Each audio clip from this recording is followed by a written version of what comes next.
काठमांडू 2009 नेपाल की राजधानी, जहां पहाड़ों की शांति और बौद्ध मंत्रों की गूंज के बीच एक ऐसी घटना घटी जिसने पूरे देश को हिलाकर रख दिया।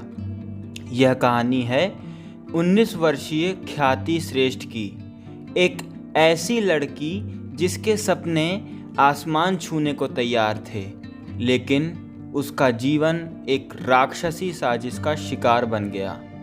ख्याति की कहानी सिर्फ एक हत्याकांड की कहानी नहीं है, यह लालच, विश्वासघात और मानवता की क्रूरता की कहानी है, जो आज भी नेपाल के लोगों के दिलों में एक गहरी चोट की तरह बसी है। ख्याति श्रेष्ठ 19 साल की Jubilant college and research centre में 12वीं कक्षा की छात्रा थी। विराटनगर में स्कूल लिविंग सर्टिफिकेट में डिस्टिंक्शन हासिल करने के बाद उसका परिवार 2 साल पहले काठमांडू आया था। ख्याति का भविष्य सुनहरा था। वह ऑस्ट्रेलिया जाकर मास्टर्स डिग्री हासिल करने की तैयारी कर रही थी। उसकी मुस्कान में एक अनोखी चमक थी और उसकी आंखों में सपनों की अनंत गहराई।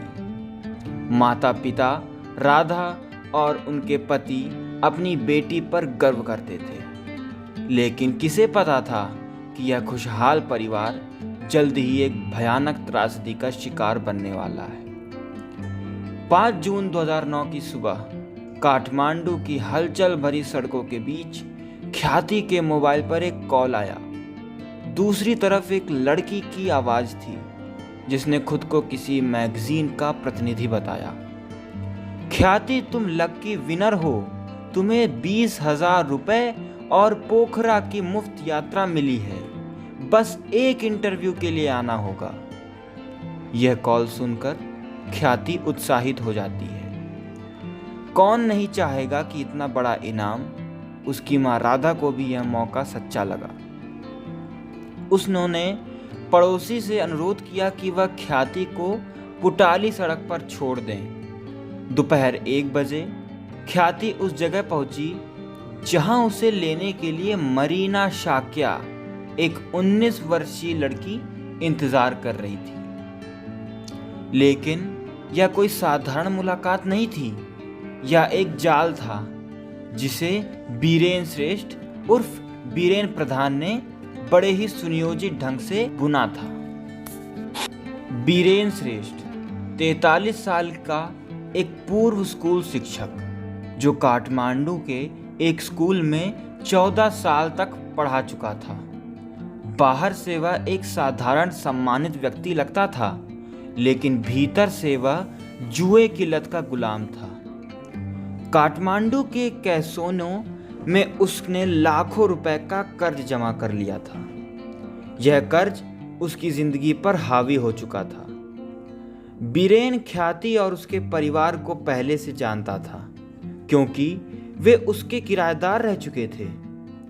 वह उनकी आर्थिक स्थिति से वाकिफ था और जानता था कि ख्याति के माता पिता ने उसकी विदेशी पढ़ाई के लिए एक मोटी रकम जमा की थी। यही लालच उसे ख्याति को निशाना बनाने के लिए प्रेरित कर गया। बीरेन ने अपनी एक योजना चली। उस योजना में मरीना शाक्या को शामिल किया, जो एक स्कूल छात्र था। वह एक स्कूली छात्रा थी। उसने मरीना को धमकाकर या लालच देकर अपने साथ मिलाया। मरीना ने ख्याति को फोन किया और उसे पुटाली सड़क पर बुलाया। वहां से ख्याति को खुशबू में बीरेन के किराए के अपार्टमेंट में ले जाया गया। ख्याति को शायद ही अंदाजा था कि वह जिस जगह जा रही थी वह उसकी जिंदगी का आखिरी मंजिल होगी। बीरेन के अपार्टमेंट में पहुंचते ही ख्याति को एक कोल्ड ड्रिंक दी गई, जिसमें भारी मात्रा में नशीला पदार्थ मिलाया गया था।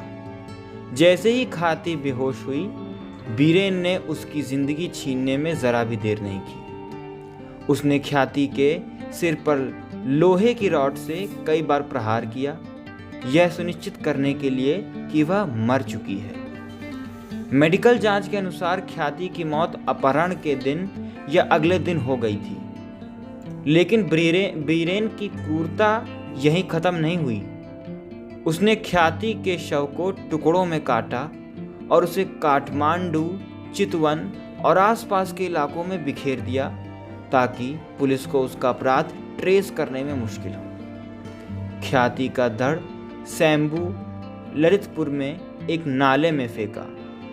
उसका सिर रानी बन के जंगली इलाके में एक कार्डबोर्ड बॉक्स में छिपा गया, जो बाद में सड़ने की स्थिति में मिला। उसके हाथ और पैर नारायणगढ़ और चितवन में बिखरे हुए थे। यह सब बीरेन की सुनियोजित साजिश का हिस्सा था, जिसने न केवल एक मासूम की जान ली, बल्कि उसके परिवार को अनंत दुख में डुबो दिया। ख्याति की हत्या के बाद भी बीरेन का लालच कम नहीं हुआ।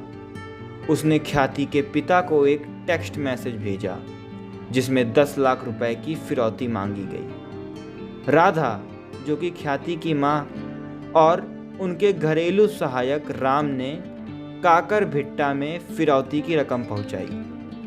बीरेन ने राम को भी अगवा करने की कोशिश की, शायद इसीलिए कि वह उसकी पहचान उजागर कर सकता था। लेकिन राम भागने में सफल रहा। राधा को उस होटल में बीरेन की एक झलक मिली।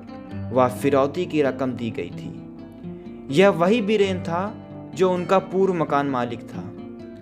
राधा ने तुरंत पुलिस को सूचित किया। 16 दिन बाद 21 जून 2009 को पुलिस ने बीरेन को सोरखुट्टे इलाके से गिरफ्तार किया। उसकी पूछताछ में उसने अपने अपराध कबूल किए। उसने बताया कि उसने ख्याति के शव को टुकड़ों में काट काट कर अलग अलग जगहों पर फेंका था। पुलिस ने बीरेन के बताए स्थानों पर खोज शुरू की। शंभू में ख्याति का धड़, चितवन में उसके हाथ पैर और रानीबन में उसका सर बरामद हुआ। हर खोज एक दर्दनाक सच्चाई को सामने ला रही थी। मेडिकल जांच ने पुष्टि की कि ख्याति की मौत क्लोरोफॉर्म के अत्यधिक उपयोग और सिर पर चोट के कारण हुई थी। सन 2010 में इस मामले की सुनवाई पूरी हुई। जज बलेंद्र रूपा खेती ने बीरेन श्रेष्ठ को 39 साल और मरीना शाक्या को 34 साल की सजा सुनाई। बीरेन, जो अब काठमांडू की सेंट्रल जेल में है, नेपाल के सबसे कुख्यात अपराधियों में से एक है। मरीना, जो उस समय नाबालिग थी, ने जेल में अपनी पढ़ाई जारी रखी और मास्टर्स की डिग्री हासिल कर ली। 2022 में अच्छे व्यवहार के कारण उसे जल्दी रिहा कर दिया गया। लेकिन क्या यह सजा ख्याति के परिवार के दुख को कम कर सकती थी? ख्याति की हत्या ने पूरे नेपाल को झकझोर दिया। स्कूलों और छात्रों ने विरोध प्रदर्शन भी किए। लोग सड़कों पर उतरे, मृत्युदंड की मांग करने लगे। यह मामला केवल एक अपराध की कहानी नहीं था, यह एक चेतावनी थी कि लालच और क्रूरता किसी भी समाज को तबाह कर सकती है। ख्याति श्रेष्ठ आज भी नेपाल के लोगों के दिलों में एक उज्जवल सितारे की तरह जीवित है। उसकी कहानी को फिल्म लुका मारी में भी दर्शाया गया, जो इस हत्याकांड से प्रेरित थी। ख्याति श्रेष्ठ की कहानी हमें सिखाती है कि लालच और विश्वासघात कितना खतरनाक हो सकता है। यह हमें याद दिलाती है कि हमें अपने आसपास के लोगों पर भरोसा करने से पहले बिल्कुल सावधान रहना चाहिए। ख्याति का सपना ऑस्ट्रेलिया में पढ़ाई करने का था, लेकिन वह एक धोखे का शिकार बन गई। उसकी स्मृति में यह सिखाती है कि हमें अपने समाज को और अधिक जागरूक और सुरक्षित बनाने की ज़रूरत है।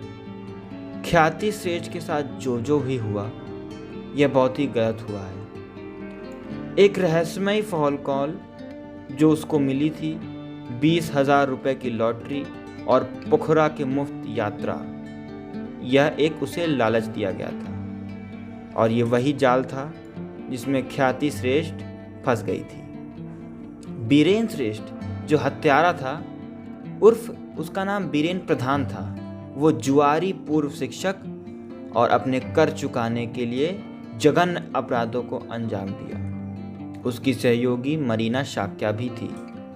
दोनों ने मिलकर उस निर्दोष बालिका का अपहरण किया और इतने बेरहमी से उसको मृत्यु दी कि उसकी कल्पना भी नहीं की जा सकती है। और यह सिर्फ एक किसी लड़की की कहानी नहीं है।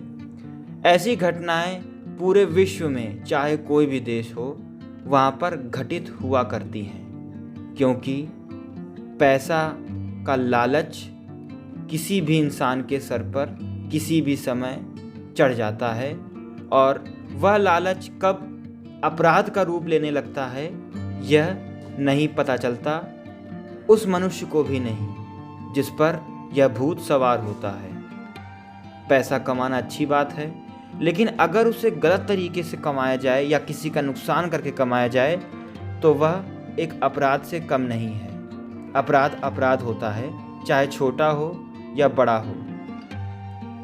उस निर्दोष बालिका के साथ जो हुआ वह सुनने से भी आत्मा सिहर जाए, लेकिन ऐसा आगे ना हो, इसके लिए हर एक देशवासी, हर एक मनुष्य को जागरूक होना पड़ेगा।